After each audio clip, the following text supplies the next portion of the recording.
Hey guys, it's Pete and I want to talk about presence. Presence is a key skill in coaching and it's the ability to bring your attention to the present moment in time. When we're present, we can notice more and we can gather more information that we can work with. As a coach, it's really important to gather all the information that we can so we can best help the person that's in front of us. If you're talking to someone and you're there with them, you can really start to understand them and their situation. Often in life, our minds drift and we find ourselves moving out of the present and into our heads thinking about the past or thinking about the future and things we want to happen and probably things that we don't want to happen is more common. So how can we become more present? Well, we can start by slowing down and paying attention to what we see and what we hear. Here's a quick exercise for you to try. Look around you. What can you see? What colours can you see? What can you hear right now? Obviously you can hear me, but what else can you hear?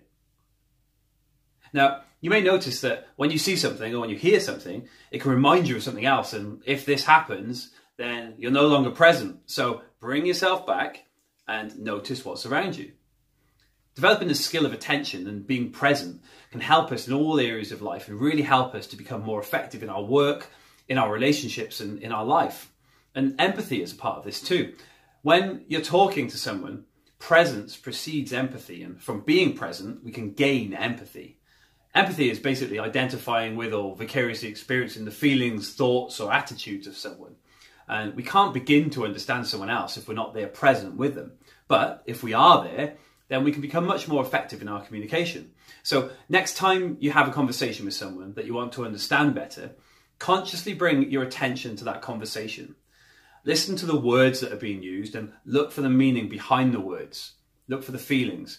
Try to get out of your head and into theirs and put yourself in their position.